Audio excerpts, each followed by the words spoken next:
Vamos a empezar con la mesa redonda, en la que van a intervenir, como es costumbre, los dos ponentes de esta mañana, el profesor Enrique Gil Calvo y el profesor Miguel Lorente, y también va a intervenir Amapola, que es profesora de la Universidad de Sevilla, de la Pablo Olavide de Sevilla, que es psicóloga de formación y experta en temas de violencia en la adolescencia y en la juventud.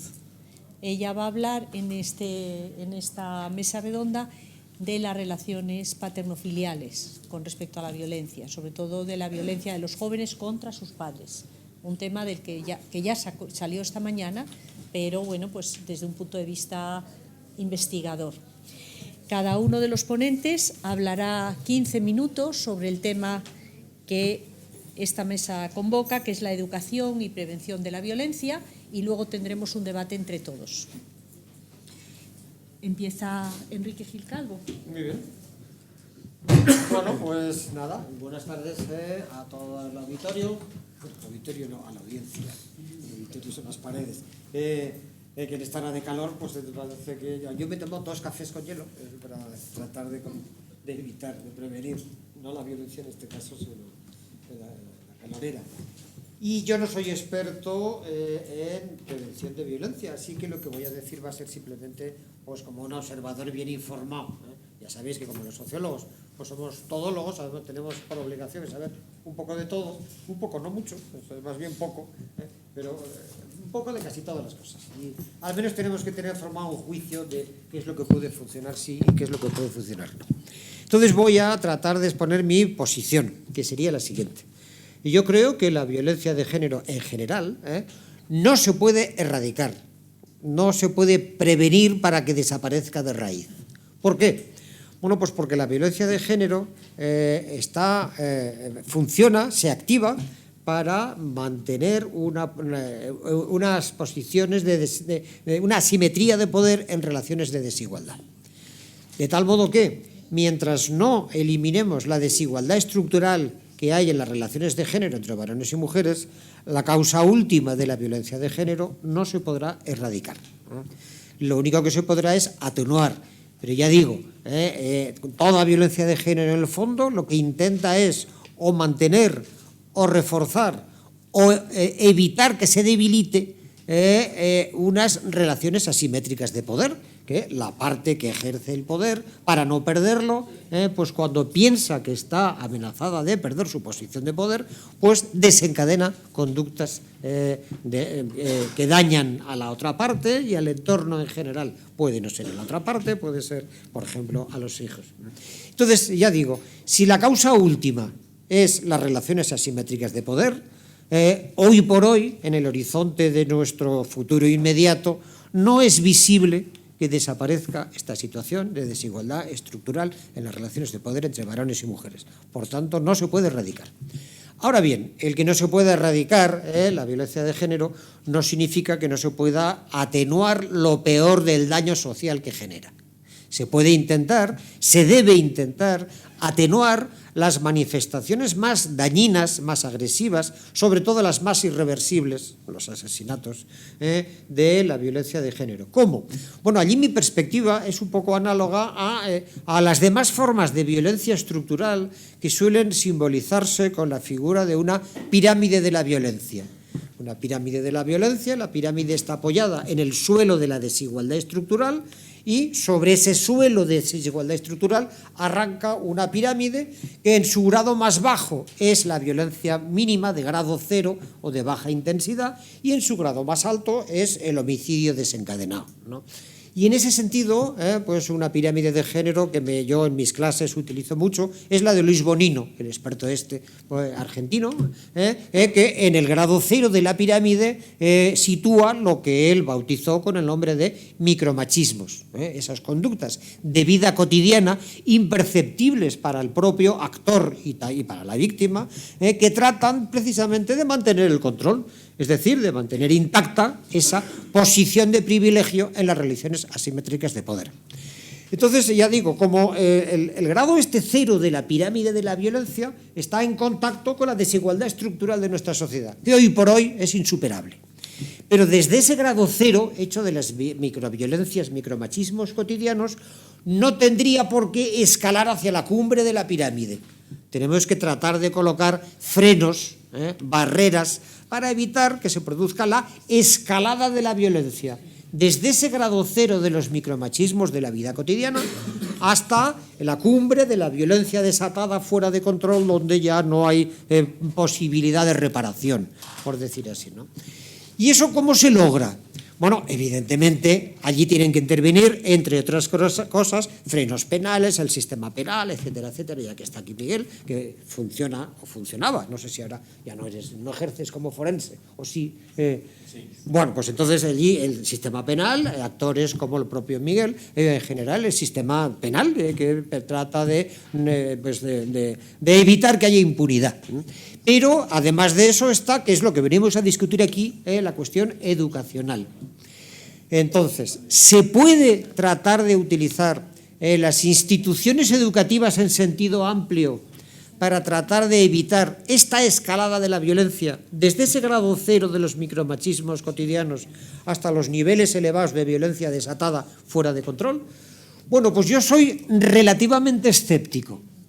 Quiero decir con esto que yo distinguiría aquí entre lo que puede ser la enseñanza curricular, es decir, pues lo que figura en los currículos escolares que aparecen en todas las instituciones de enseñanza formal, desde la enseñanza infantil hasta la secundaria, la postsecundaria, etcétera, etcétera, y lo que podemos llamar la educación sentimental. Es muy posible, por ejemplo, llenar los currículos escolares de asignaturas de ciudadanía, respeto a la diferencia, cultura de la igualdad, todo lo que queráis. Y eso no digo que sea inútil, no lo es, la educación nunca es inútil. Pero yo, por lo que sé no directamente, porque no soy experto en sociología de la educación, pero lo que he leído y lo que me relaciono con sociólogos de la educación, lo que funciona realmente no es tanto el currículo escolar como esa educación sentimental que se aprende en casa, en la calle y en el patio del colegio, y que es relativamente inmune a estos currículos escolares que aparecen en los libros de texto, en los programas, etcétera, etcétera.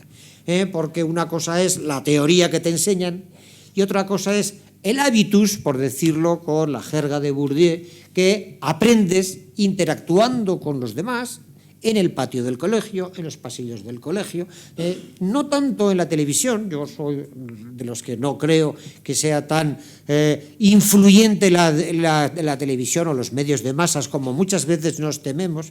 Yo creo que influye mucho más el contexto inmediato, la red cotidiana inmediata que te rodea. Y eso suele ser la red de tus grupos de pares en el colegio. Y allí es mucho más difícil intervenir, porque hay una especie de barrera social y moral entre lo que es el submundo de la subcultura adolescente que se desenvuelve en el patio del colegio y los programas formales que aparecen en los currículos escolares. Y allí es bastante más difícil poder intervenir y confiar que los programas educativos puedan introducirse, romper esa especie de coraza que protege la subcultura adolescente de los patios de colegio.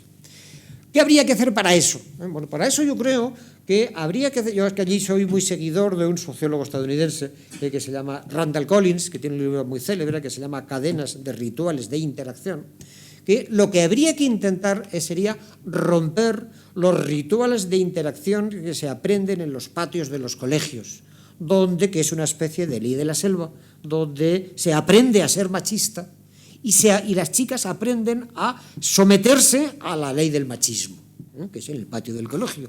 ¿Cómo se hace?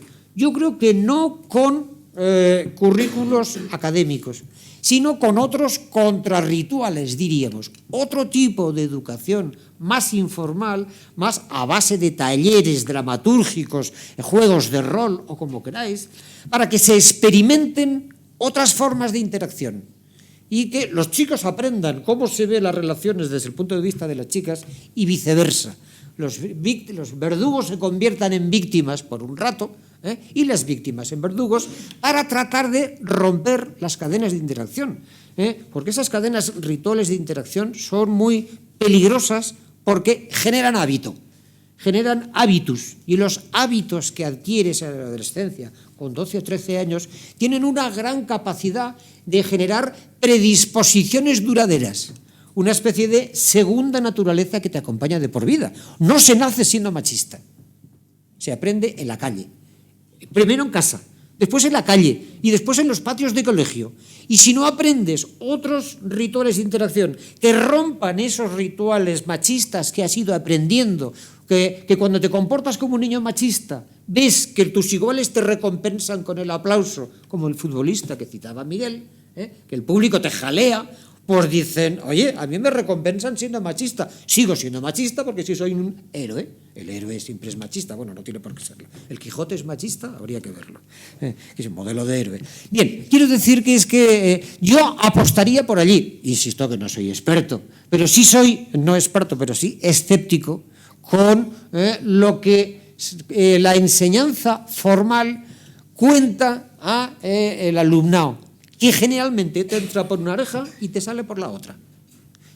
Y lo que cuenta, a fin de cuentas, es precisamente lo que vas aprendiendo en la práctica, no en teoría, interactuando con chicos y chicas en el patio del colegio. ¿Y cómo se entra allí? Por ejemplo, esa técnica que es el coleguismo, hacerse el joven o fingir que eres como los jóvenes, hablando su jerga, tratando de darles consejos, eso funciona muy mal. Habría que tratar de ponerles procedimientos para que ellos mismos generen otra especie de contracultura informal aprendida que les enseñe contrarrituales de interacción. Pero bien, eso lo dejo para los expertos como la propia Amapola. No creo que haya abusado de mi cuarto de hora. Fenomenal. Muchísimas gracias, Enrique. A vosotros.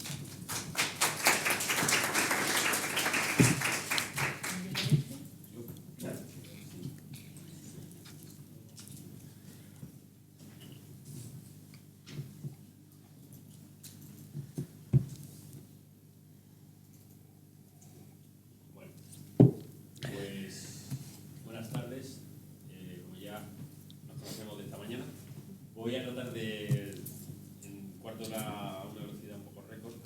Esta vez no me han multado viniendo para acá.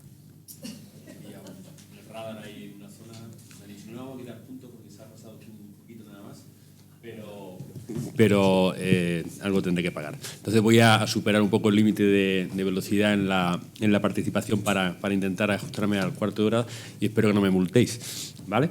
Pero voy a tratar de incidir en algo que esta mañana hemos comentado cuando Ana María me ha comentado lo del poder. Digo, tengo una diapositiva y mira por dónde la diapositiva está aquí. Entonces, como lo hemos comentado, creo que es muy importante insistir porque incide perfectamente en lo que ha comentado Enrique sobre la necesidad de ir un poco más allá, es decir, irnos a un momento anterior al momento en el que se produce la violencia, si queremos realmente ser eficaces en esa transformación social que lleva a la erradicación.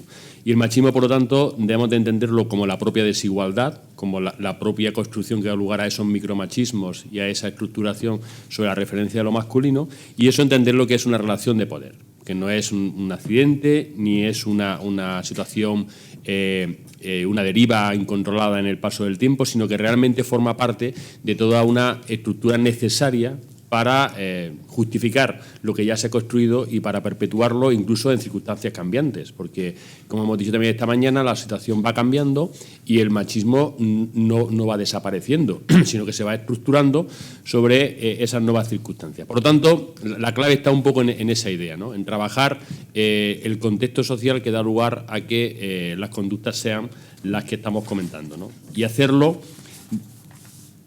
¿Puedes ya? Bien, pues entonces, como estábamos comentando, entender que si queremos realmente romper con la conducta violenta que se produce en un momento determinado como unos hechos concretos y circunscritos a un momento y a un lugar, tenemos que ser conscientes que esa conducta que se produce en un momento determinado, que incluso podemos ver a través de los medios de comunicación cuando una conducta grave, nace o tiene un antecedente que es todo lo que previamente ha dado lugar a la necesidad de entender que esa conducta va a conseguir un objetivo determinado. Entonces, el objetivo, el para qué de esa conducta, lo que el agresor utiliza para alcanzar ese objetivo, viene construido un poco en la dinámica de la relación en la que se ha construido, tanto su percepción personal, la psicobiografía, como la dinámica con la relación con esa mujer en un contexto determinado. Pero eso, a su vez, viene determinado por el contexto social, que es un poco el que explica y el que da argumentos para justificar una motivación en el uso de la violencia que permite alcanzar esos objetivos. Es decir, el porqué de esa violencia se viene a justificar en esa construcción social que permite que, bajo la idea de la corrección, del castigo, de que lo hago por tu bien, de que por lo menos le importo, como dicen muchas mujeres, me pega, pero por lo menos le importo. Toda esa construcción de lo normal se hace sobre ese contexto social que, a su vez, viene marcado en cuanto a significado por la cultura. Y la cultura es una construcción que está totalmente levantada sobre la desigualdad de género. Entonces, ese significado que permite entender que hay un uso adecuado para conseguir determinados objetivos en la violencia, que es lo que vemos al final, viene totalmente estructurado y enraizado en esa construcción social, que es la que tenemos que abordar a través de la educación y a través de la concienciación y a través de la crítica y de las medidas penales también para que sean también pedagógicas. El derecho tiene un componente pedagógico que es fundamental para entender que eso está mal, porque la ley lo dice que está mal. Mucha gente no se plantea si las cosas son buenas o malas si no están penalizadas. Entonces, lo que está penalizado está mal.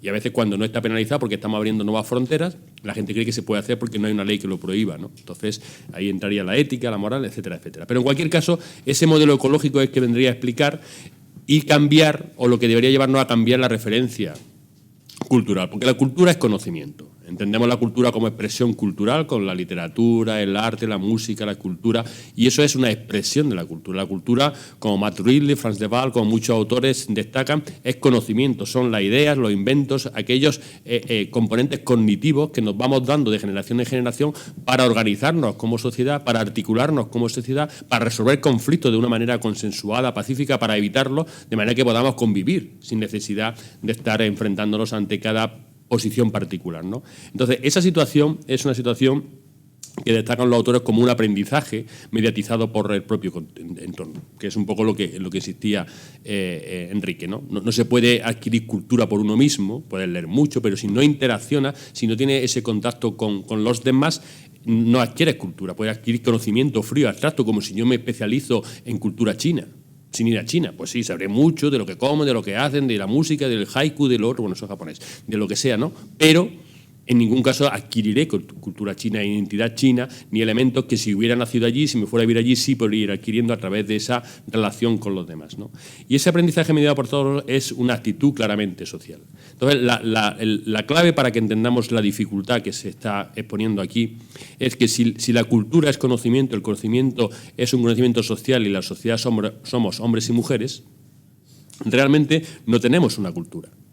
Realmente lo que tenemos es una especie de pseudocultura, una hemicultura. ¿Por qué? Porque lo de las mujeres, la percepción, la posición, la visión, la inquietud, la vivencia de las mujeres no ha formado parte de lo común.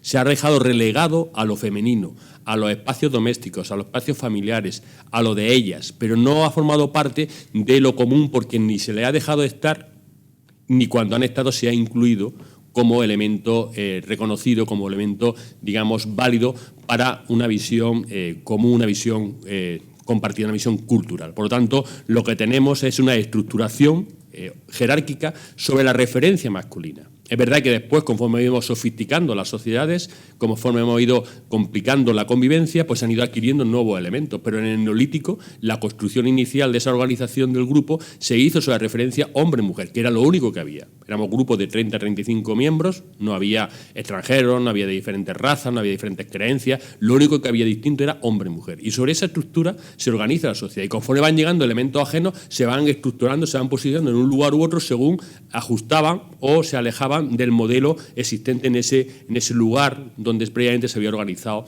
la convivencia sobre esa referencia hombre-mujer. Por lo tanto, a partir de ahí, lo masculino pasa a ser universal y lo femenino, que se reconoce que existe, que está presente, pero pasa a ser particular, pasa a ser espacio de familia, cuidado, afecto, cariño, etcétera, etcétera. Y esa situación se consolida sobre la identidad. otros factores añadidos, con todas las interacciones, como hemos hablado de los mitos, estereotipos y todo eso, pero la identidad adquiere un valor muy importante porque a partir de esa referencia te dicen cómo tienes que ser hombre y cómo tienes que ser mujer. Por eso esta mañana cuando hablábamos de la necesidad de decirle a las mujeres, sí, es cultura, a las mujeres dicen, oye, si te pega tu marido es normal. Cosa que dicen, si te pega tu vecino no es normal. Y rápidamente reacciona.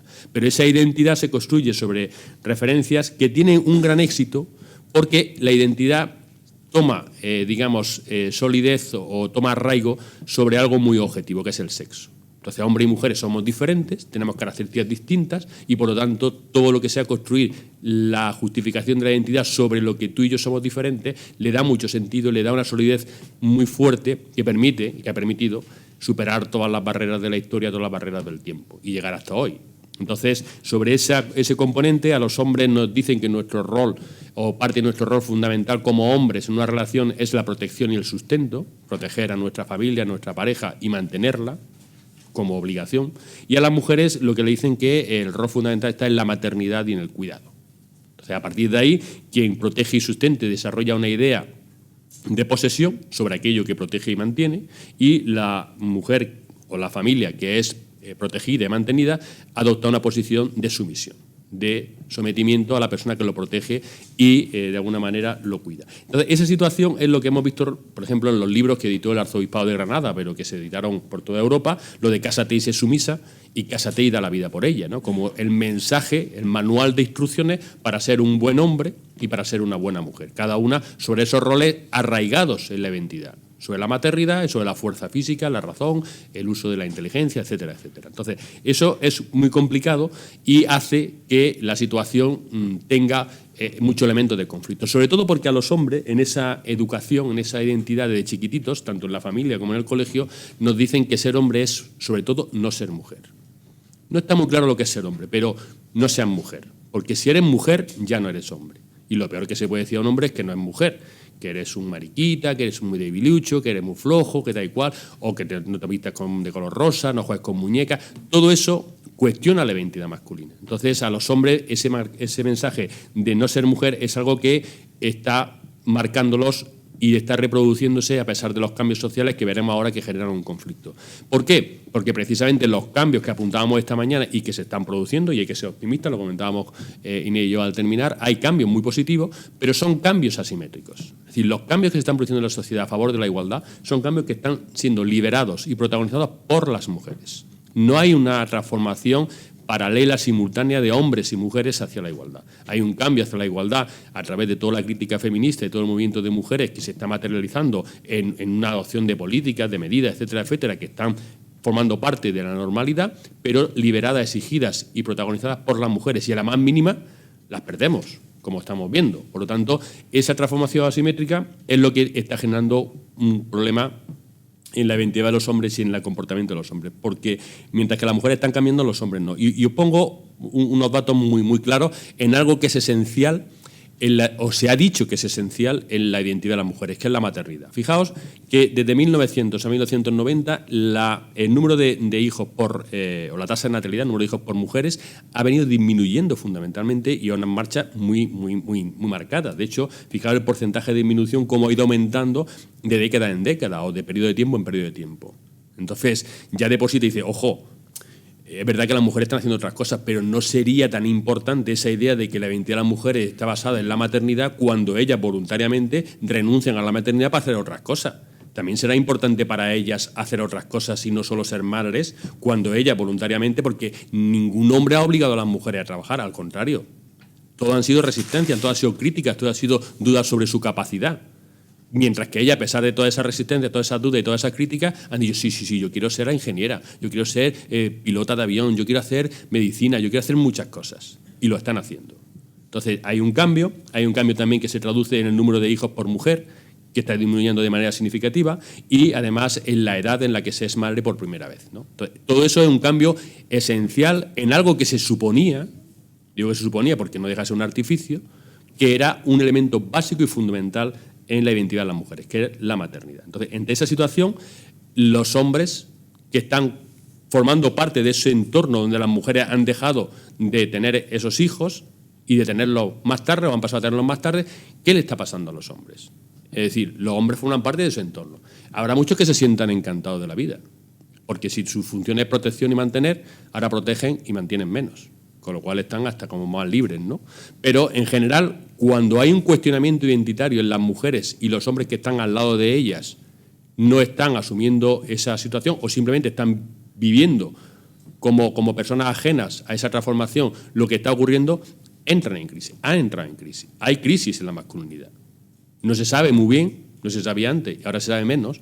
¿Por qué? Porque realmente hay una especie hay más de una referencia. Entonces, cuando Guardiola dijo, tanto por el Barcelona, que esto es un partido para hombres de verdad, fue muy gráfico porque al final lo que nos está diciendo es que hay dos tipos de hombres, los de verdad y los de mentira. Pero hay que saber ahora cuáles son los verdaderos, si los de verdad o los de mentira. Entonces, ¿qué ocurre? Que la situación está planteándose a nivel reflexivo. Hay muchos grupos de hombres que están trabajando sobre una nueva forma de ser hombre, no una nueva forma, sino unas nuevas formas de ser hombre, ya no es una única, exclusiva, rígida, crítica, como era el modelo tradicional. Y esa situación está dando lugar a muchos conflictos, muchos problemas. ¿Por qué? Porque como ser hombre no es alcanzar una determinada altura, un determinado tamaño de bíceps, un determinado tamaño de barba, no está definido, sino que ser hombre es que los demás te acepten como hombre, los demás hombres. Por eso los grupos de interacción a nivel del patio escolar tan importantes. Por eso muchos chavales se ven envueltos en temas de bullying, en temas de acoso a otros compañeros por no quedarse fuera del grupo de los hombres que te dicen si eres hombre o no eres hombre. Por eso muchos entran en actividades para no ser desconsiderado como tal chaval, porque si no, entra a formar parte del terreno de la sospecha, el tema de la traición o directamente en el territorio de las niñas y te marginan como hombre. Por lo tanto, es una situación que depende de lo que los demás hombres decidan que es ser hombre, no de lo que tú puedas alcanzar a través de una serie de criterios objetivos. Por lo tanto, la nueva masculinidad a la hora de enfrentarse a la identidad y lo que la educación tiene que trabajar para conseguir esa nueva forma que erradique la violencia es ser hombre de otra forma. Y si tenemos dos grandes formas de comportarse en el terreno de la convivencia, pues ser hombre de otra forma significa sencillamente ser mujer también. Es decir, adquirir como parte de nuestra identidad aquello que hemos negado porque lo hemos considerado exclusivo de determinado ambiente y contexto y pasarlo a lo universal y entender que todo lo vinculado al afecto, la sensibilidad, la duda, el miedo, la inseguridad, todo eso que es maravilloso, que forme parte de nuestra identidad y que gestionemos nuestras relaciones también desde esa perspectiva, no bajo la asertividad, el criterio cerrado, la seguridad, la competitividad, que queda muy bien, pero que es falso y que luego genera mucha frustración y muchos problemas en la masculinidad, etcétera, etcétera. No, luego eso es elemento clave, pero es complicado porque es incompatible con lo que hay.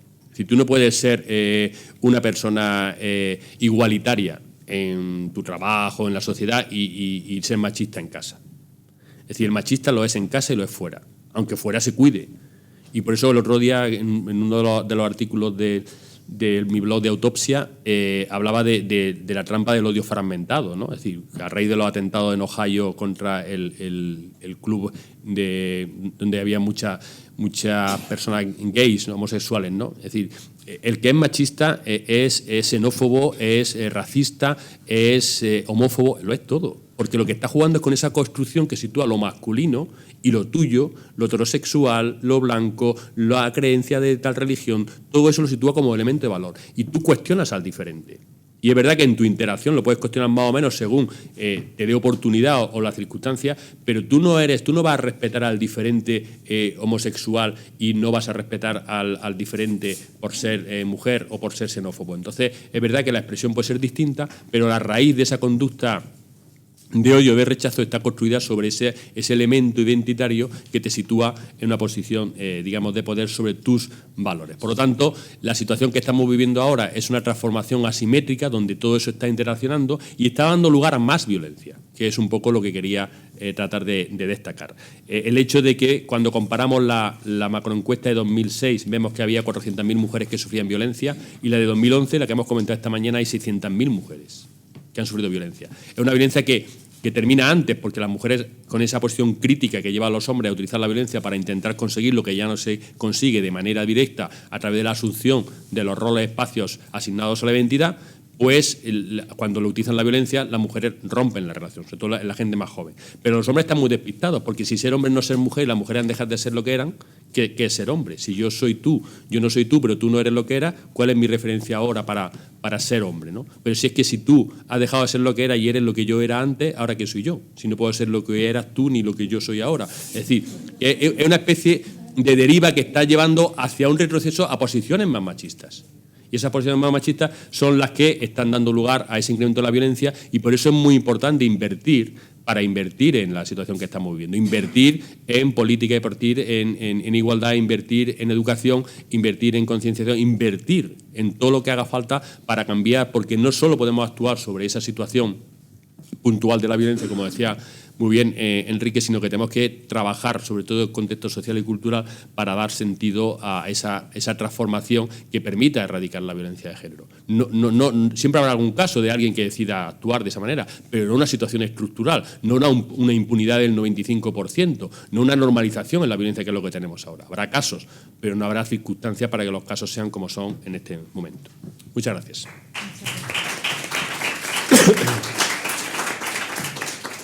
Amapola Povedano.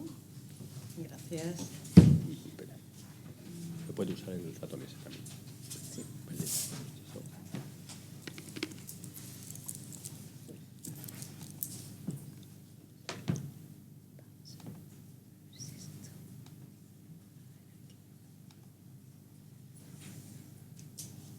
Bien, bueno, yo voy a atenerme también a los 15 minutos imposibles con esta presentación, imposibles de lo imposible, porque había preparado una presentación de media hora, así que voy a ir también prisa. Gracias. Bien, cuando planteamos esta mesa de educación para la igualdad, me vino muy bien porque recientemente, pues, a través de un encargo, hemos escrito un manual que habla sobre programas de igualdad a nivel estatal. Nos habían encargado un manual para detectar las buenas prácticas educativas en programas de coeducación a nivel estatal, para detectar aquellos programas que eran lo más efectivos.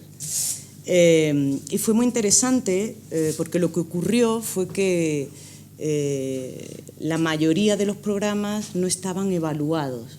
Es decir, se han implementado programas de coeducación, de igualdad en las escuelas, pero nadie se ha preocupado de hacer una evaluación posterior para ver si eso sirve o no. Es decir, desde postulados feministas, sociológicos, de la psicología social, que es donde yo me muevo, todos apostamos por la educación como una vía clara para erradicar estas relaciones desiguales entre los géneros, pero luego, y se han implementado al menos durante algunos tiempos, ¿no?, cuando los legisladores eran más proclives, ¿no?, a estos temas de igualdad, muchos programas de igualdad a nivel estatal, les digo, algunos buenísimos, muy buenos, de alta calidad, pero prácticamente ninguno evaluado.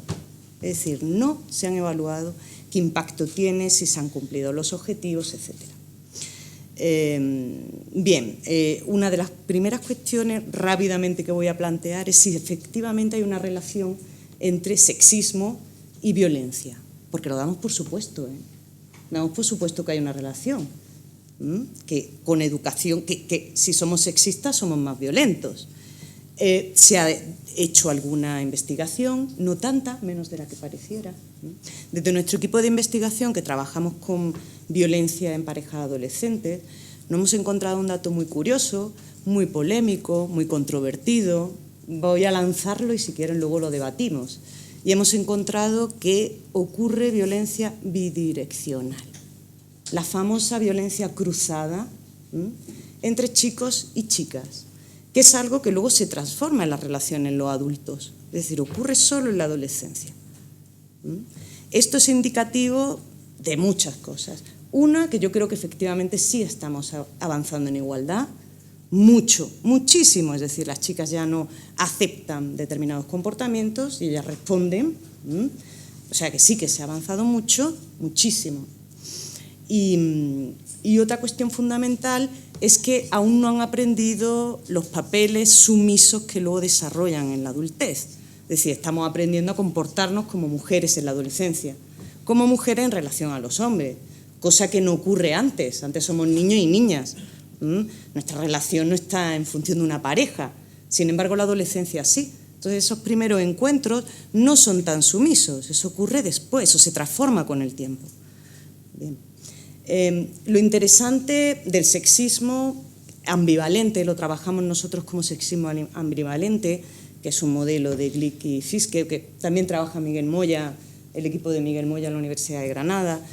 Habla de un sexismo hostil, que es el machismo que todos reconocemos claramente, y de un sexismo sutil, que es el nuevo sexismo. Enrique decía esta mañana los paleomachismos, ¿no?, y los neomachismos. Efectivamente, hay dos claros, ¿no? El sexismo hostil, los chicos lo reconocen claramente, el sexismo sutil no lo reconocen, lo justifican, no les parece que sea una manera machista, ¿no?, de convivencia.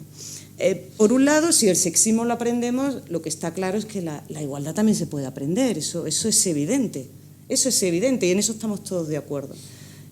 ¿Dónde? Pues ya lo ha apuntado muy bien Miguel, ¿no?, en los distintos contextos de socialización. La familia, el lugar más importante, la escuela, la comunidad. Yo sí creo que las tecnologías de la información y la comunicación en estos nativos digitales, Enrique, porque son nativos digitales, es decir, ya están socializados dentro de las nuevas tecnologías, nuevas, que ya no tienen nada de nuevas. Las tecnologías tienen una fuente de socialización muy importante. De hecho, yo pondría el acento sobre todo en el tema de los videojuegos, no voy a tratar ese tema, con alto contenido sexista, impresionante, y eso no lo mira nadie. Y los chicos pasan horas delante del ordenador jugando con estos videojuegos en el que el premio es acostarse con la chica. O sea, me pego 20 minutos matando y mi premio es me llevo a la chica muy sexuada además y me acuesto con ella. Esto no lo está mirando nadie, pero esto es contenido claro sexista a través de las TICs, ¿no? Yo creo que dentro de la educación, cuando hablamos de políticas públicas, evidentemente el contexto que tendría más impacto, con diferencia, sería la familia, pero ya sabemos todos lo complicado que es trabajar desde un punto de vista democrático, es decir, que a todos los chicos por igual les llegue esa educación. Por lo tanto, efectiva y democráticamente, quizás es la escuela donde desde las políticas públicas podamos hacer más incidencia. Bien. Bueno, a ver qué ha pasado aquí. Me salto esto de la ONU, porque yo creo que los temas de violencia de género son una cuestión de derechos humanos, claramente, rápidamente.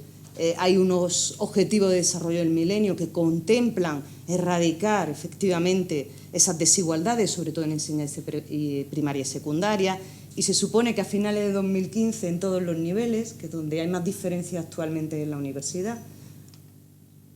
Y bueno, el último informe de 2015 dice que efectivamente hemos avanzado muchísimo, pero que aún queda mucho por andar, ¿no? Me gustó mucho efectivamente este informe, pues además recalca mucho la necesidad de recogida de datos.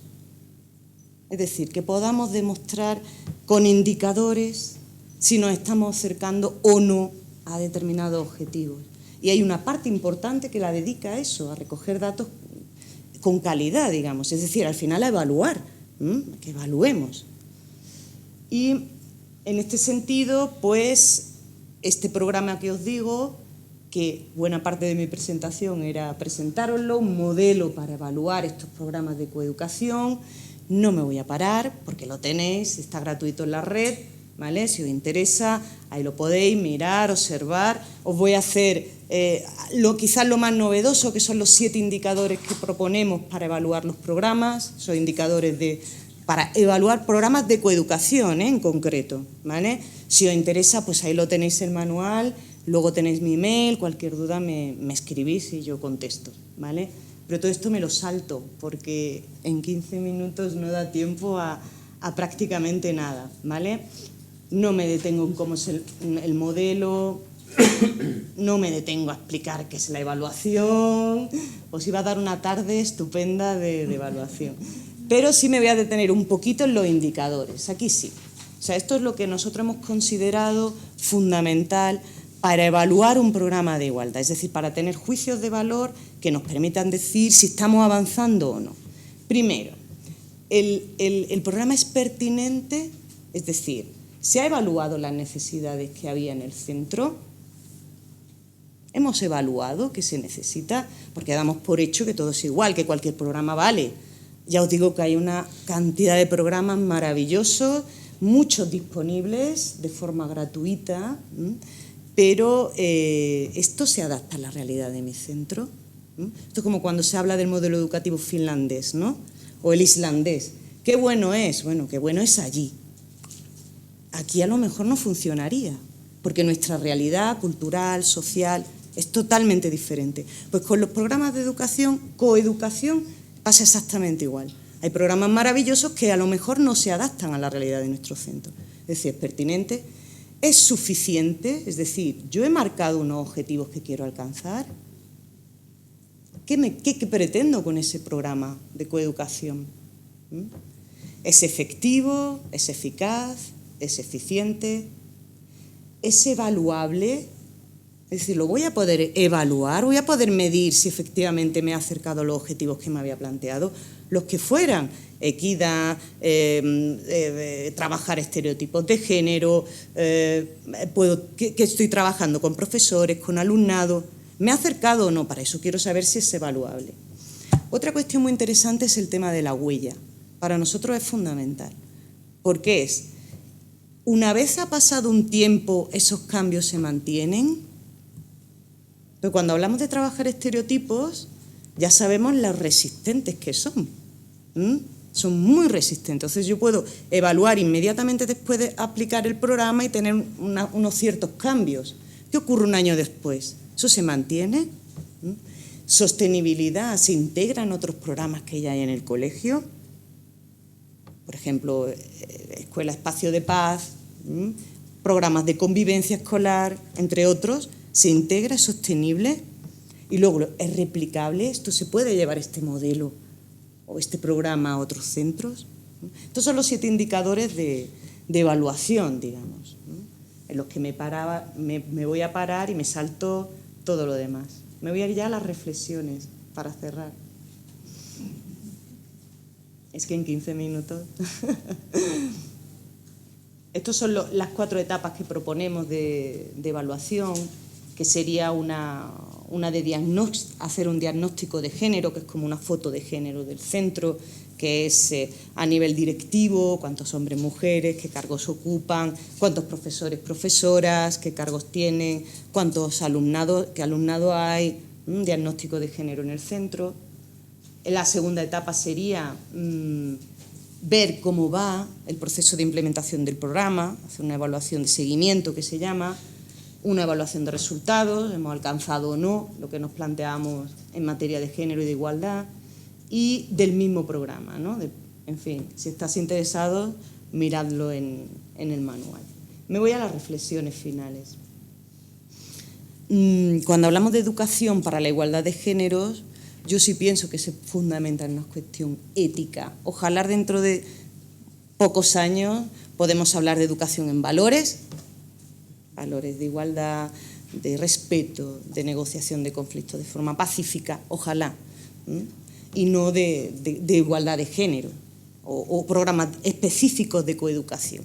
Ojalá sea simplemente valores para todos los chicos y chicas por igual. Por ahora los necesitamos, pero ojalá en un futuro cercano eso cambie, ¿no? Lo que sí es verdad, y me gustaría remarcar, la importancia del tema de la evaluación, aunque ha sido muy deprisa, en 15 minutos, pero es verdad que muchas veces, con buena voluntad, hemos implementado programas de coeducación en las escuelas y nadie se ha preocupado de mirar si eso está funcionando o no. Es decir, se ha hecho un gran gasto público y nadie ha mirado si eso funciona, si eso nos ayuda. Todo el mundo, en todos los discursos está, hay que invertir en educación, pero ¿funciona? Y yo estoy convencida de que sí, pero no se lo puedo asegurar porque no lo sabemos. Para eso hay que evaluar y que tener datos, ¿no? Como bien dice la ONU. Por último, me gustaría hacer una matización, ¿no? Yo creo que en términos cognitivo-evolutivos, cuando hablamos de formación de estereotipos, de esquemas, hay como 3 procesos paralelos, ¿no? Uno le llaman la asimilación, que es cuando desde el self, desde el yo, adquiero determinados esquemas sociales que forman parte de mí. Esto se identifica con las primeras etapas infantiles, en las que yo no soy capaz de separarme del yo, soy el yo, ¿no? Yo. Hay una segunda etapa que es de acomodación, en la que el individuo se enfrenta a la realidad y contrasta si el esquema que tiene, en este caso de género, es compatible o no con la realidad que le rodea, y esta etapa es muy turbulenta. Aquí son como 2 fuerzas distintas, porque la asimilación tiende a ser conservadora, a mantener el esquema como es, y por otra parte la asimilación lo que hace es demostrar que la realidad es diversa y muy plural, ¿no? Entonces hay como una pelea ahí, ¿no? Y la última es la adaptación del esquema a la realidad. Entonces yo creo que dentro de estos esquemas lo que está ocurriendo en temas de igualdad es que estamos en una etapa de acomodación. Es decir, la realidad, como bien ha dicho Miguel, ha cambiado, sobre todo en las mujeres. Eso es así. Las mujeres hemos cambiado muchísimo en nuestra manera de ser, de comportarnos, de adaptarnos socialmente, de insertarnos. Los chicos menos, quizá un poco menos, ¿no? Pero nosotras sí. Sin embargo, aún hay un choque, un roce que no nos permite cambiar, evolucionar a un modelo relacional más igualitario, porque al final es una cuestión de relación entre los géneros, ¿no? Entonces yo diría que estamos como en un marco social mixto o híbrido, en el que están conviviendo esquemas igualitarios con patrones de comportamiento patriarcales y cada uno tirando para un lado. Es decir, aún no hemos llegado a ese modelo de adaptación, a un nuevo modelo de relación entre los géneros. Estamos en un paso intermedio. O sea, yo creo que sí que hemos avanzado muchísimo. Por eso es esta etapa tan turbulenta, en el que pues hay resistencia por parte de estos nuevos machismos, ¿no? Esta respuesta que también comentaba Enrique esta mañana, ¿no? De resistencia a ese cambio, ¿no? Que es en este modelo híbrido, de choque, de ajuste, ¿no? Y ojalá muy pronto pues, a un nuevo modelo más adaptado en el que ya se integran realmente esos cambios. En fin, con esto termino. Muchas gracias.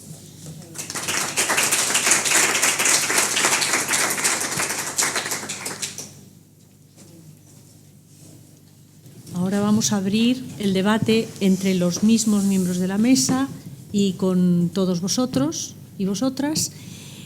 Miguel va a tener que dejarnos enseguida. Si hay alguna pregunta que fuera no a la mesa en general, sino directa o dirigida a Miguel Lorente, podíais hacerla ahora y si no, seguimos.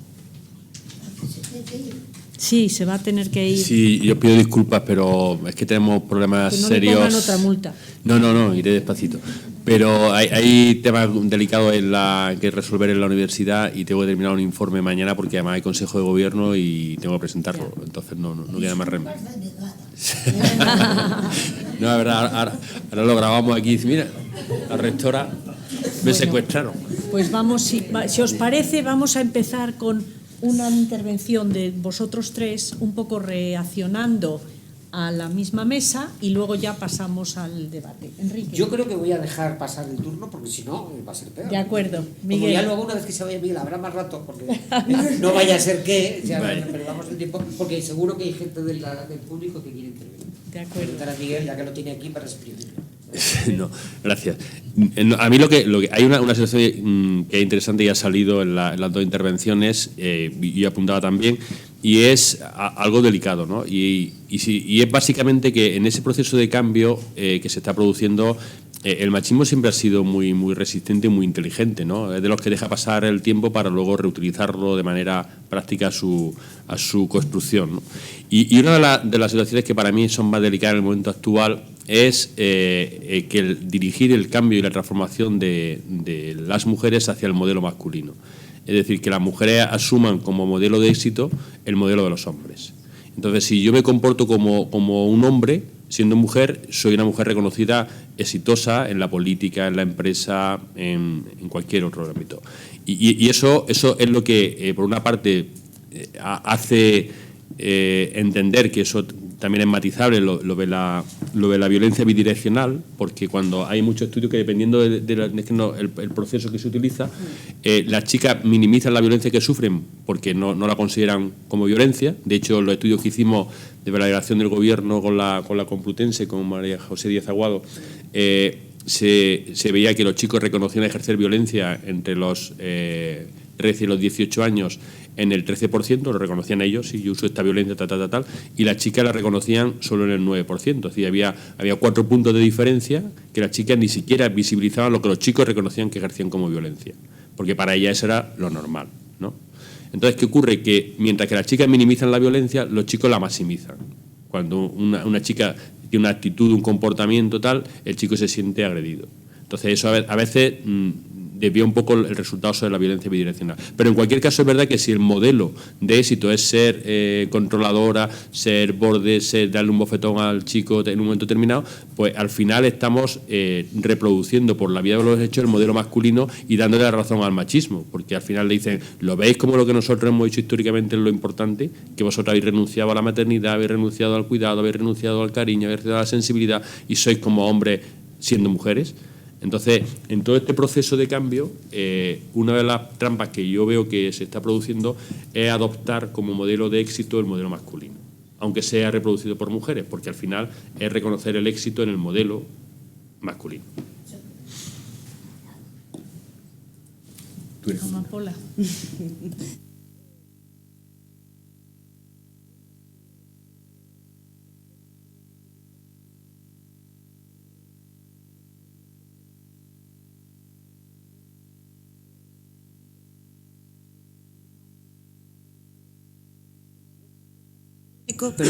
Epistemológico y teórico que corroborado con datos científicos, al menos eso es lo que yo me he encontrado. Entonces, me parece resaltable que empezamos a medir de verdad si realmente esos programas sirven para algo, nos ayudan a generar esos modelos nuevos de relación. Porque, aunque estoy de acuerdo con Enrique que en el patio es donde se cuecen las habas, sobre todo en los periodos de adolescencia, en lo que los pares son mucho más referentes que otros contextos. La familia también, parece que la familia pasa a un segundo término en la adolescencia, no es verdad, es más importante que nunca, yo creo. Pero es verdad que en cuanto a la relación, los pares se convierten en un referente claro, ¿no? Sin embargo, no hace falta que sea simplemente curricular. Los programas que hay de intervención, algunos son maravillosos a través del role-playing, adaptándote a la realidad de los chicos. O sea, se puede intervenir de muchas formas. No tiene que ser en el espacio formal de sentadito en la clase, haciendo ejercicios, ¿no? O sea, los programas hay magníficos. La cuestión es, ¿esto sirve? ¿Nos ayuda realmente a avanzar ese nuevo modelo relacional? Y respecto a las relaciones bidireccionales, es muy curioso, Miguel, pero es que en España nadie se ha atrevido a publicar de ese tema, pero a nivel internacional ya sabes que sí. Es decir, la mayoría de los datos internacionales dicen que la VPA, o sea, en parejas adolescentes hay bidireccionalidad. Más los anglosajones, que son tan asépticos en estos temas, que te lo describen todo casi como si fuera, no sé, una célula, ¿no? Hablan de esto con mucha naturalidad. En España, sin embargo, nadie ha publicado en ese tema por ahora, ¿no? Y yo, para mí, aunque es verdad que estoy totalmente de acuerdo contigo en que el modelo exitoso masculino, ¿no? Es el que se impone, ¿no? Ahora mismo, yo sí creo que es un signo de medio avance en igualdad, al menos de defensa, ¿no? De tú no me pegas, o si tú me pegas yo te pego, ¿no? Aunque sabemos que no es la manera de resolver un conflicto, absolutamente no, ¿no? Pero sí es un mini indicador, ¿no?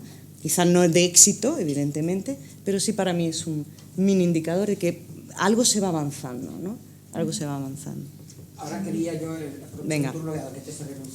con esta idea que me ha gustado y me he sentido, digamos, incitado.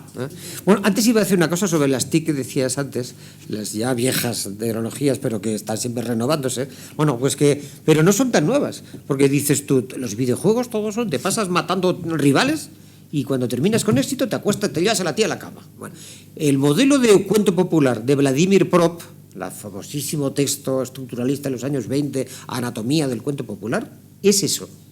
Un villano que agrede una comunidad. La comunidad nombra a un héroe. El héroe se enfrenta al villano y cuando lo vence se lleva a la chica a la cama. Se casaron, comieron perdices y fueron felices. Eso es lo de siempre. Solo que ahora con muchos efectos especiales. Pero en el fondo es el cuento de toda la vida. Que la chica es el premio del héroe y el héroe es el que se enfrenta al mal y lo vence. Deseo. Y eso es lo que te enseñan en el patio del colegio. Y eso es Don Quijote, Dulcinea, si beso a los gigantes me llevará Dulcinea a la cama. Que al final no se la lleva porque no hay gigantes, pero bueno, ese es otro tema. Así que en ese sentido no habría tantas cosas nuevas bajo el cielo. Pero aquí sí que entro en esto de la violencia bidireccional, que esto es muy bonito. La verdad es que es muy bonito porque efectivamente las chicas ya hace muchos años que se han dado cuenta que con estar buena no basta. Que, por ejemplo, hay que blasfemar. Las que más blasfeman son las chicas. Hay que beber. Hay que, por supuesto que hay que follar, evidentemente. Y en ese sentido aprenden las chicas que, como decía Miguel, que el modelo de éxito es la competitividad masculina. No solo a ver quién es capaz de vencer a los rivales o a las rivales, sino a ver quién transgrede mejor las normas. Las del colegio, las de la familia, las de la comunidad, las urbanísticas, las del urbanismo, quiero decir. Va a ser que a ver quién es más incívico. Por ejemplo, todos nuestros jóvenes chicos y chicas se dicen muy ecologistas, pero ¿qué pasa cuando hay botellón? Nadie se molesta en evitar los residuos. Joder, con perdón. Quiero decir que es que son ecologistas de boquilla, porque luego lo llenan todo de residuos. Quiero decir con eso que es que efectivamente las chicas han aprendido lo peor de la cultura masculina. Pero eso los chicos han vengado de una forma nueva. Y es que aquí, un tema que has elegido esta mañana, sí, el neomachismo es igual que el viejo machismo. Yo creo que en esto del backlash, una mejor que lo he dicho esta mañana, pero lo vuelvo a insistir, lo que les pasa a los chicos ahora, que ven cómo las chicas de su curso o de su cole son incluso más violentas, agresivas y poderosas que ellos. Entonces, ¿qué les pasa a ellos? Bueno, pues la enfermedad del hombre moderno, el resentimiento contra las mujeres. Que eso no lo tenían los viejos varones. Los viejos varones sabían que tenían el monopolio del poder y de la superioridad. Y a las mujeres no se les ocurría sublevarse contra el dominio masculino. Y en cambio ahora tus compañeras del patio colegio se sublevan contra ti. ¿Y qué hacen los tíos si se dan cuenta que no pueden vencerlas más que a golpes? Y muchas veces ni aún así. ¿Qué hacen? Alimentan un resentimiento enfermizo contra ellas. Porque ellas son más listas, estudian más, sacan mejores notas, lo hacen todo mejor. Entonces ellos se sienten doblemente inferiores. Y ese resentimiento sí que es nuevo históricamente, creo yo. Es un resentimiento inédito que alimenta unas emociones muy malsanas de una cultura del odio. Este es un sexismo. El neosexismo sutil es mucho peor que el viejo sexismo hostil, porque entonces los hombres creían que las mujeres, el sexo débil, eran incapaces de defenderse. Y ahora dicen, joder, pero si es que utilizan mejor las armas que nosotros, las armas del patio del colegio, y a ver quién discute mejor, a ver quién controla mejor sus emociones, a ver quién se muestra más frío con el desprecio, a ver quién da más celos. Si que me das tus celos a mí, vas a ver los que te voy a poner yo a ti. Y entonces a ver quién puede más. Y los tíos allí muchas veces dicen, ¿y qué hago yo ahora? Alimentar resentimiento. Y eso es horripilante. Un chico que a los 15, 18 años se construye como hombre o como persona la maduración moral sobre la base del resentimiento contra las nuevas mujeres, eso lo hemos jodido. Hay un dato interesante en ese sentido y es el que aparece en la única encuesta a nivel europeo que se ha hecho sobre violencia, que la hizo la Agencia de Derechos Fundamentales, el FRA. Y entonces aparece ahí, habla de violencia, que es lo que más se ha hablado, de violencia física, psicológica y sexual, pero hay un apartado de acoso sexual. Y el acoso sexual de hombres a mujeres, en mujeres que ocupan posiciones de alto nivel profesional, ejecutivas, catedráticas, profesoras, niveles, digamos, altos en los ámbitos del ejercicio profesional, se produce en el 77% de los casos. Y en trabajos manuales de bajo nivel se produce en el 44%. Es decir, la idea de que la mujer acosada es la que está en la frutería, la que está en la carnicería, la que está en la pescadería y que pasa el guardia de seguridad del hiperco y le dice 4 cosas y tal cual, eso no es nada en comparación con el acoso que pueda sufrir una profesora en la facultad o una ejecutiva en la empresa o en esos niveles de alto nivel. Y es porque es donde los hombres se sienten realmente cuestionados como hombres y desplazados y, por lo tanto, donde ese resentimiento se traduce en conductas violentas.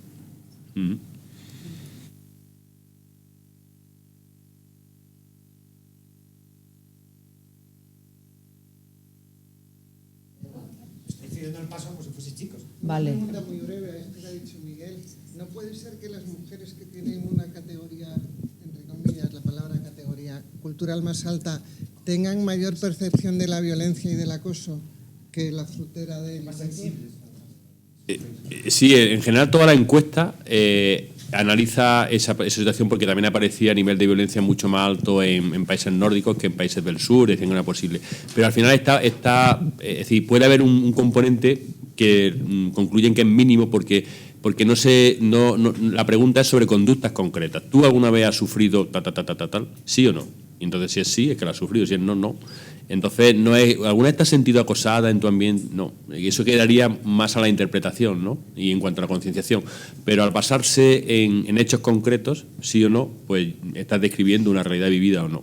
Entonces, puede haber un componente, yo creo, de sensibilidad a la hora de minimizar, como pasa en la normalización, pero en general una diferencia tan alta en un contexto tan distinto tiene un componente que está más relacionado también, que tiene sentido, con esa sensación de desplazamiento, de usurpación de funciones que se traduce en conducta hacia ellas. Sí, yo quería aportar a la mesa primero que, como decía Simone de Beauvoir, y algo se ha dicho en la mesa, las mujeres no nacemos, nos hace el patriarcado puro y duro. Tan no hace que casi todavía, o sea, casi no, que todavía no nos nombramos las propias mujeres, hayamos hecho máster de igualdad o hayamos hecho máster de sexología o hayamos hecho 18 carreras. Cuando hablamos en masculino. Cuando hablamos de la violencia contra las mujeres, no hemos hablado de la más sangrante de todas, que es la prostitución. Mientras que haya solo una mujer prostituida en el mundo, somos todas susceptibles de ser prostituidas. Además de eso, yo no creo que las mujeres estemos copiando los roles masculinos, porque las mujeres no violamos a nadie, ni prostituimos a nadie, ni asesinamos a los maridos en general, para que haya una criatura que ha sido en defensa propia. Entonces, en el feminismo decimos que el feminismo es una filosofía de vida, es un ser y estar en el mundo, y lo que se ha hecho en los más de 3 siglos que tenemos de feminismo es deconstruir esa educación que se hace con las mujeres, porque con los varones no. También algo habéis dado alguna pincelada en la mesa, porque si no, niño, ya no eres macho, sino que eres un mariquita y te tienes que mantener. Sin embargo, el feminismo, las mujeres feministas nos hemos atrevido a ser distintas, a no gastar tanto en cosméticos, a cuando tenemos una depresión no ir a por el ansiolítico, sino decir vamos a caminar, a venirnos a estos encuentros a escuchar a mujeres y varones, que en este caso, mirad si somos generosas las mujeres. Aquí la UNAF cuenta con varones inteligentes, pero vayámonos a la Complutense a ver cuántos cursos hay de periodismo, de cine, de escultura, de letras, y hay mujeres en las mesas. Casi en ninguna. ¿Con esto qué vengo a decir? Con esto vengo a decir que está muy bien que lo estudiemos desde la sociología, desde la medicina, desde los másteres, pero cambiaremos la vida de las mujeres cuando denunciemos lo que esta mañana ya también hemos dicho. O sea, no solo la paridad, cuando hablamos de paridad, cuando hablamos de compartir la vida con los varones, no solo es la alta esfera. Queremos que lo compartan también las señoras que vienen de otros países, que limpian las casas de otras señoras aquí en este país y que además ahora los varones las culpan a ellas porque son las que contratan. Entonces ellos no son los explotadores de esas mujeres que tienen salarios de esclavismo, sino que además ahora seguimos siendo las mujeres. Y luego, en cuanto a que hemos adelantado mucho, yo os recomendaría cualquiera de los libros que hay ahora mismo y que han escrito mujeres como Luisa Posada, como Ana de Miguel, como Paloma, no sé el apellido, pero que... No, Paloma Villota no. Quiero decir, las mujeres nos sacaron al mundo del trabajo y la revolución industrial porque hacía falta mano de obra barata. Ahora, cuando ha habido crisis, nos han sacado del mundo laboral y nos han metido en nuestras casas porque hace falta mano de obra.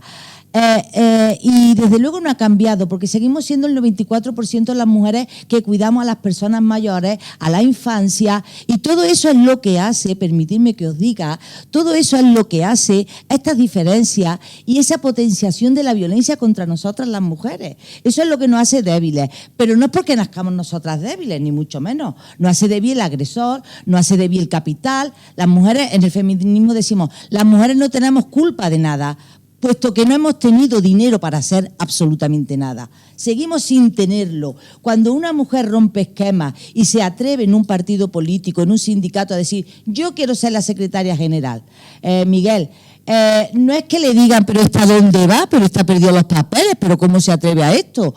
A vosotros los varones, cuando... Sí. Ya terminó. Cuando los varones se atreven a decir, pues yo en el Congreso voy a decir que soy gay. ¿Cuántas mujeres hemos tenido en el Congreso que se han atrevido a decir yo soy lesbiana? Y esa es otra de las violencias que también sufrimos las mujeres. O sea, 3.000 es la violencia. No solo la que el maltratador en lo privado nos propina las palizas, sino que es poner un pie en la calle, llegar a la cola de un banco y decir, ¿quién es la última, por favor? Y enseguida te sale el varón y dice, yo, el último. Pero las mujeres nos decimos, no volvemos, decimos, yo, la última. Bueno, yo estoy muy de acuerdo con Rafaela, lo sabe. Y es verdad que por eso digo que todo lo que dice es cierto y ahí está ese componente que cierto, pero negar que ha habido un cambio. No, por eso digo que hay cambio, pero que es verdad que todavía queda mucho. Que no vamos a ningún sitio. Si pensamos que estamos como hace 30 o 40 años, yo creo que... No es inquietud, es constatación. Si pensamos que las mujeres y los hombres, en cuanto a reflexión sobre el poder y la autoridad, yo es que abro los ojos y veo, me gusten o no me gusten, la secretaria del partido más importante de este país, una señora, la presidenta de la comunidad autónoma más importante de este país, una señora, la que en un momento de apuro se tira de ella y se la pone de secretaria de un partido, en Madrid, en Partido Socialista, sí, una señora.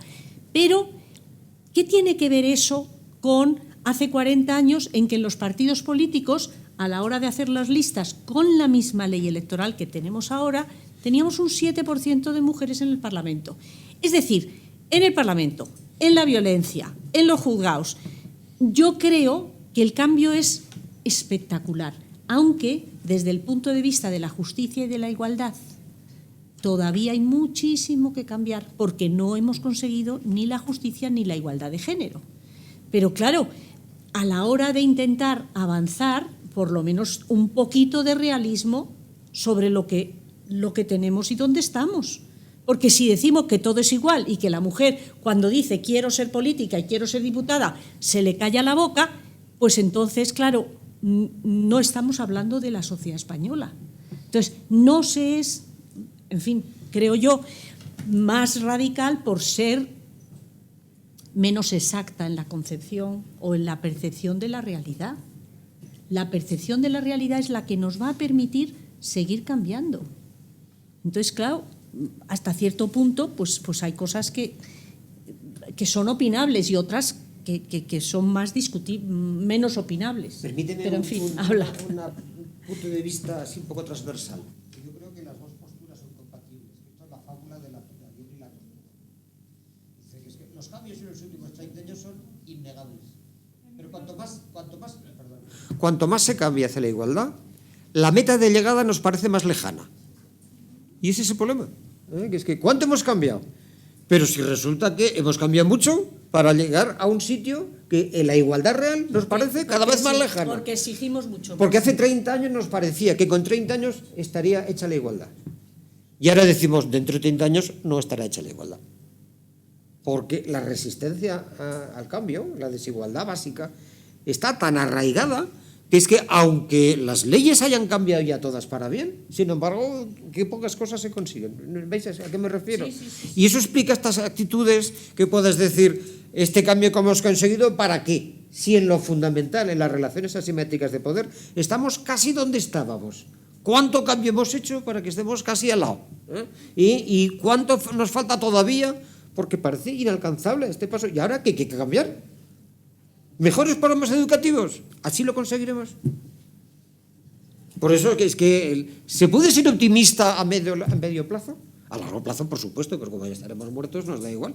Pero a medio plazo se puede ser optimista. En los años 60 el feminismo era muy optimista. ¿Ahora hay feminismo optimista? Sí. Bueno, entonces nada. No, yo creo que en esa compatibilidad, lo que es cierto es que lo que apuntaba Rafaela, hay varias cosas. Primero, cuando habla de prostitución y de otras formas de violencia que existen, ahora mismo no digo que seamos ciegas ante esas violencias, pero la sociedad sí lo es. De hecho, ahora mismo vemos determinados sketches de Martes y 13 o de otros humoristas y decimos, ¡jo, qué machistas éramos entonces, hace 5 años! Y ahora están ocurriendo cosas, que dentro de 2 años van a decir qué machistas éramos en el 2016 y que ahora ni siquiera nos cuestionamos como machismo. Porque en ese cambio, en esa transformación se está produciendo y por lo tanto toda esa invisibilidad que es ceguera está presente y ahí es donde quienes estamos más cerca del problema y conociendo desde el origen cuál es la causa, pues somos capaces de ver mientras que no se ve a nivel social y mucho menos a nivel político para adoptar medidas, ¿no? Entonces, en ese sentido tiene razón. Lo de la mano de obra, ¿no? Totalmente de acuerdo. Ya Stephanie Kuntz puso de manifiesto una economista feminista americana que ante la situación de crisis que estábamos empezando a ver entonces en el 2008, hablaba de lo que ocurrió en la crisis de los años 20 en Estados Unidos, cómo las mujeres fueron desplazadas de los espacios de trabajo para que los hombres volvieran a recuperar esa posición de poder que daba también el obtener el dinero y el poder mantener a la familia, y cómo las industrias que más se facilitaron, que más se ayudaron, fueron las industrias automovilísticas y de la construcción, donde la mano de obra era básicamente masculina. Entonces, a la hora de decidir sobre qué apuesto yo para recuperar la economía, se hace también sobre espacios de trabajo donde la mano de obra masculina está más reconocida, más se ve como más adecuada que la de las mujeres, y ahora ha pasado una cosa más o menos parecida.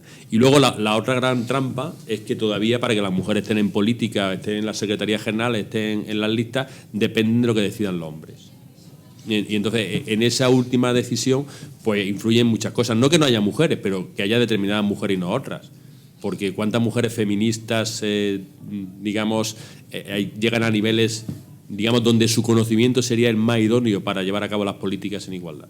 Pues también se ven muy, muy contrarrestadas por ese tipo de miedo, respeto, no sé cómo llamarlo, de muchos hombres de los partidos a la hora de hablar de las compañeras feministas, ¿no? Entonces, todo eso está pasando y es verdad que estamos mejorando, pero también es verdad que quedan mucho espacio por superar, porque si lo que avancen las mujeres en este tipo de espacios públicos depende de lo que decían los hombres y los hombres dependen de lo que diga el machismo, al final la resistencia hacia esa proximidad, hacia la igualdad, pues son mayores, y por eso la sensación de que se avanza menos no solo es perceptiva, sino que es real, en cuanto que conforme avanzan más frenos te van a poner. Y además hay otra cosa, que es que los avances no son lineales, sino que se producen saltos adelante y saltos atrás, ¿eh? Yo quiero recordar aquí 2 libros recientes de feministas españolas, que es Rosa Cobo y Ana de Miguel, que la has citado tú, ¿no? Y está apareciendo claramente muchas percepciones, hay muchos indicadores que hablan de un retorno del sexismo puro y duro. lo que Ana de Miguel llama el neoliberalismo sexual, y que allí no se tiene mucho derecho a ser muy optimista.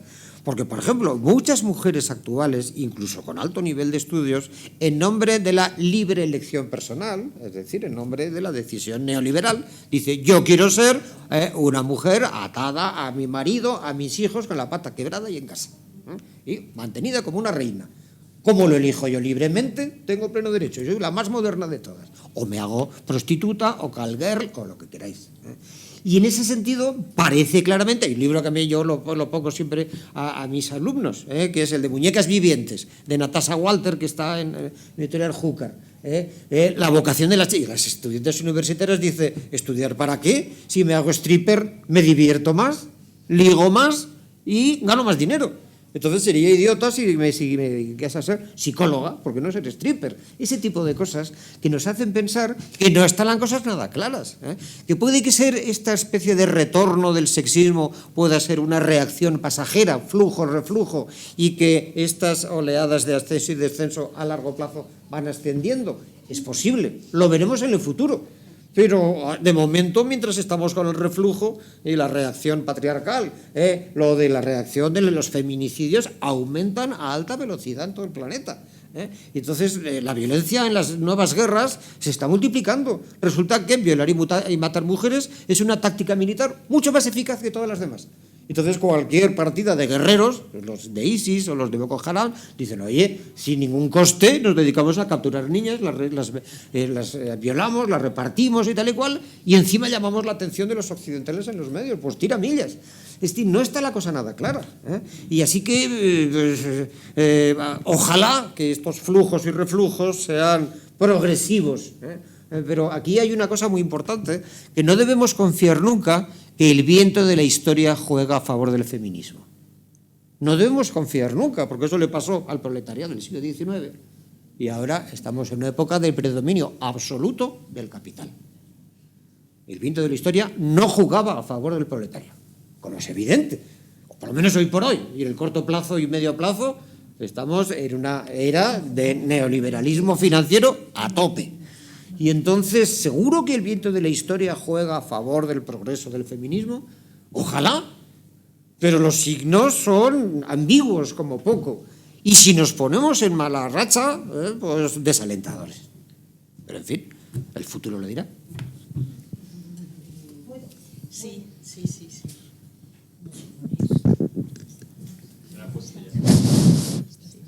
Ya está. No sufra usted tanto. No sufra tanto. Le voy a poner una comparación. Como usted muy bien sabe, y como saben todas las personas que están en las salas, existió no hace tanto la esclavitud como una institución jurídica. Institución jurídica. Es decir, había normas que determinaban que el esclavo era esclavo por las razones que lo era, y cuáles eran los derechos del amo sobre el esclavo. Bien. Lógicamente, el esclavo estaba sometido. Y lógicamente no luchó por salir de la situación, cosa que las mujeres se hacemos. Lucharon otros por él. Lucharon otros por él y hubo una guerra para acabar con la esclavitud. Hubo una guerra para acabar con la esclavitud.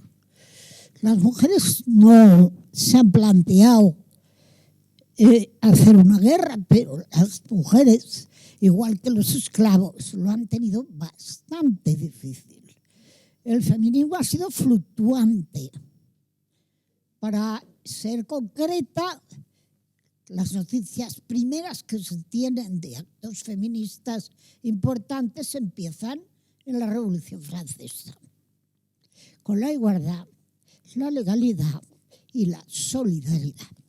Sin embargo, Napoleón vino y dio un plumazo y acabó con aquello. La fluctuación del feminismo ha seguido siendo siempre bastante temporal. en el sentido de que primero está la Revolución Francesa, después está el sufragismo. Cuando las mujeres piensan, si tenemos voto, podremos cambiar el mundo. Pero el mundo no se cambia tan fácil. Cuando ese mundo, quien tiene el poder son los hombres. Es verdad que ha habido cambios en eso. Es innegable que ha habido cambios. Es decir, las mujeres hemos luchado porque las mujeres pudieran estudiar. Qué cosa tan curiosa, ¿eh? Exactamente lo mismo que se le prohibía a los esclavos. No podían estudiar, no podían aprender, no podían asimilar porque se les consideraba incapaces de ello. A las mujeres pasaba lo mismo. Es decir, el que las mujeres estén en el mundo de conocimiento no está tan lejano, ¿eh? No está tan lejano. Las que hemos vivido la dictadura, sabemos lo que ocurrió cuando el dictador consiguió ganar el golpe de Estado que constituyó una guerra de 3 años, ¿eh? Y sabemos lo que pasó con las mujeres.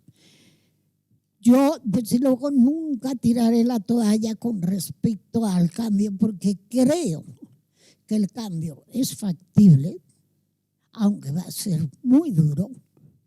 Y también quiero decirle a Inés que es verdad que las mujeres están en todas partes donde han querido llegar a estar, pero están haciendo realmente lo que quieren. O en las listas electorales de repente son cambiadas. Cambio esta por esta y por esta. Acaba de ocurrir en un partido que no es muy conocido. Y realmente las mujeres hacen lo que quieren en ese cargo político. Me voy a poner en el cargo político, pero podría ponerme en el cargo empresarial. Podría hablar de los medios de comunicación. A ver, ¿cuántas directoras de periódicos? A ver, ¿cuántas catedráticas hay en el país? Y esas catedráticas, esas directoras de periódicos, ausentes de esos medios, o en esos medios, hacen lo que quieren o repiten el modelo masculino. Se está repitiendo el modelo masculino. ¿Pero por qué se está repitiendo el modelo masculino? Porque como no lo repitas, tocar el poder es algo que se te ha acabado en cuanto se den cuenta. Hay que tener una percepción de que las mujeres estamos ocupando aquello que nos dejan ocupar. Simone de Beauvoir decía, y yo creo que es repetible a fecha de hoy, también podemos hablar de Susan Faludi, de todas, pero Simone de Beauvoir decía claramente, las mujeres no hemos trascendido y las mujeres seguimos sin trascender. Entonces, ¿esto quiere decir que nunca se va a alcanzar? No, yo creo que se va a alcanzar. Pero eso sí que será una verdadera revolución. Es cambiar el mundo, cambiar los poderes del mundo, hacer que las mujeres compartan en libertad, que verdaderamente lo que piensan, lo que creen y lo que sienten tenga una incidencia en la vida social y política de cualquier país. Por lo tanto, yo, que estoy a punto de marcharme de este planeta, no lo haré nunca pensando que van a seguir ustedes mandando todos los siglos de los siglos, amén. De ninguna de las maneras, hombre. Se ha acabado.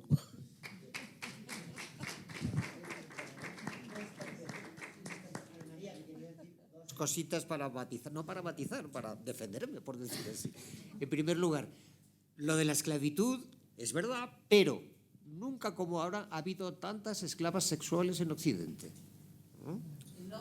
tantas esclavas sexuales en Occidente como ahora, el tráfico de mujeres. O sea, que es que eso de que la esclavitud ha desaparecido, habría que matizarlo mucho. Eso por una parte. Y otra, que quizá no me he expresado bien, porque cuando yo citaba el dicho este del viento de la historia corre a nuestro favor, me refería que es que si esperas sentado a que la historia te favorezca, no se consigue nada. Que no hay que confiar en el viento de la historia, sino que los cambios hay que traerlos con acción, con intervención en la realidad. Porque esperar sentado a que la historia te dé la libertad y la igualdad puede que dure tanto tiempo que no nos sirva. O sea, que es que hay que no tanto acelerar, sino utilizar la astucia de la razón histórica para evitar que la historia tenga estas ironías y que te deje ahora pues con el paso cambiado. Bueno, tenemos otra palabra y luego Pilar.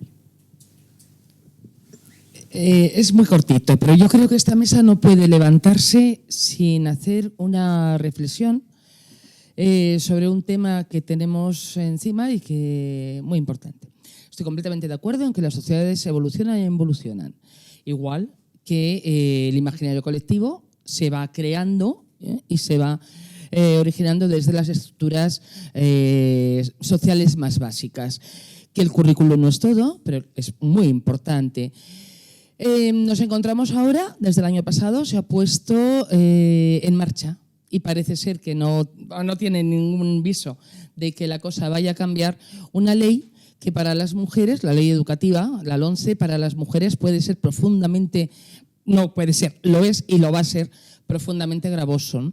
Entonces encontramos en una situación histórica que en un futuro, desgraciadamente yo lo preveo bastante largo, puede ser o puede producir una involución en todo lo que ahora, en todos los avances que hemos ido consiguiendo.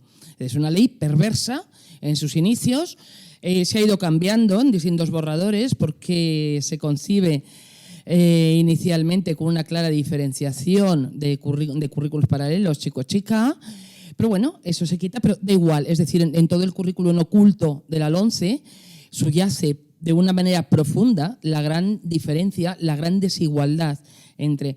Yo quería preguntaros, ¿qué futuro veis y cómo interpretáis todo lo que puede pasar a partir de la implantación, repito, iniciada el año pasado, en todo, las conquistas que hemos ido realizando, ¿no? Me gustaría saber vuestra propia visión sobre ello, porque la mía es muy negativa. Yo, un matiz que te quería hacer, Enrique, que es el mayor momento de trata, porque la trata se define como delito de 2010, pero hasta el año 96, que en este país se elimina el derecho de corrección en el artículo 153 del Código Penal, todas éramos esclavas sexuales porque la ley lo legitimaba. Igual que sucede en este país, en Arabia Saudita todas las mujeres son esclavas sexuales. O sea, la trata de algún modo es un privilegio que podemos mencionar aquí porque nosotras ya no somos las víctimas de la explotación sexual, pero lo hemos sido legítimamente hasta el año 96, en España del siglo XX, que no se nos puede olvidar eso. Muy bien. Respecto a la LOMCE, yo es que no conozco, no podría rebatirte lo que afirmas sobre la LOMCE, pero a mí me da más miedo que la reforma educativa plasmada en la LOMCE, me da más miedo otra reforma que hecha por el gobierno último ejerciente, que es la reforma laboral, o las reformas laborales, que consagran un modelo de competitividad individualizada que quiebra la defensa y la protección de los derechos laborales y sociales.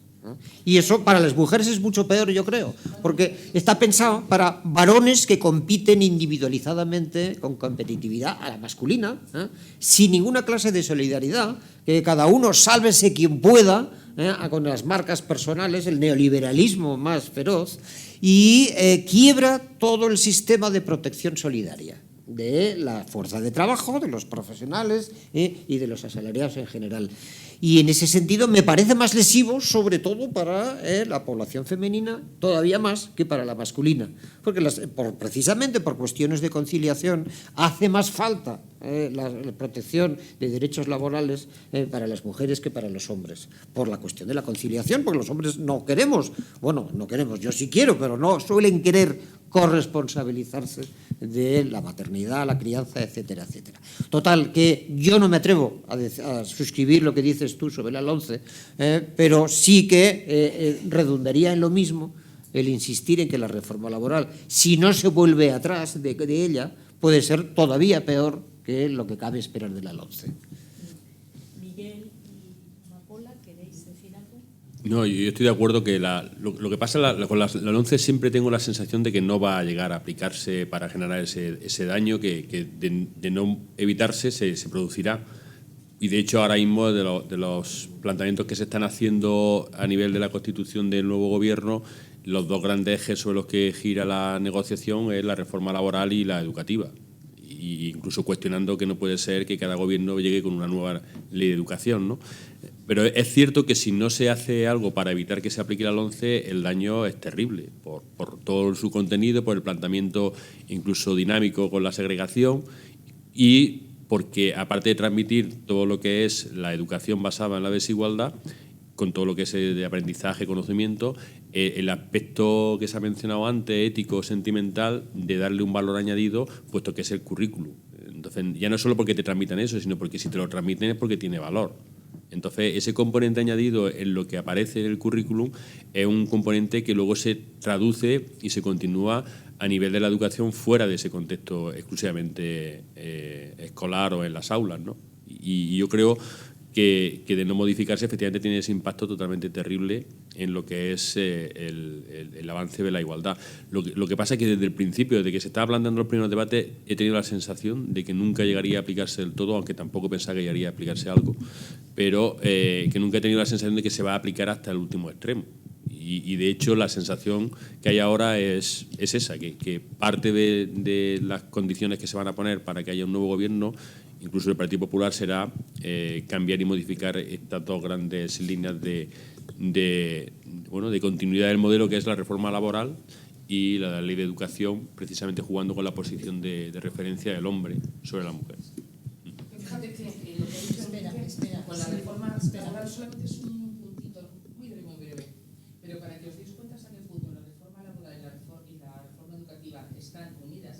Aparece dentro de la reforma educativa, dentro de la LOMCE aparece una asignatura que es de economía, pero esa economía es consejos de cómo comprar, de cómo invertir, de cómo moverse, es decir, todo lo que básicamente está en la reforma laboral viene explicado y viene como una materia dentro de la propia LOMCE, es decir, están profundamente imbricadas. Sí, pero Alemania nos exige que profundicemos todavía más en la reforma laboral. Y en la educativa con el modelo dual de formación profesional. Bueno, yo espero de verdad que no se aplique la LOMCE. Además, evidentemente ha sacado un debate maravilloso que es que esto no puede ser, que cada vez que en este país cambiamos de gobierno se plantee una gran reforma educativa. O sea, es que es volver locos a todos los docentes y por supuesto, a nuestros chicos y chicas, que yo no sé, yo he sufrido dos a lo largo de mi desarrollo, ¿no?, de carrera. No puede ser. Tiene que haber un gran consenso en educación, en el que, como os comentaba antes, los valores sobre derechos humanos sean los que fundamenten todo eso. Igualdad, dignidad, eso no puede tocarlo ningún gobierno. No puede ser politizado. No sé si me explico, ¿no?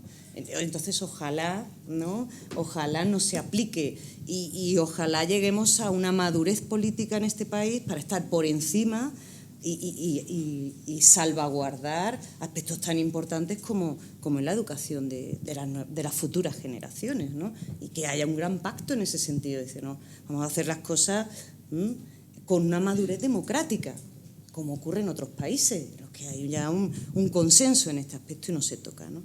Me gustaría matizar por último, así muy sencillo, cuando hablamos de todo esto de la reforma laboral, que al final lo único que hace es apostar por un neoliberalismo salvaje, ¿no? Y el estereotipo, más o menos universalmente conocido, asocia rasgos instrumentales individualistas a los varones. Instrumentales, consigo objetivos y solo para mí.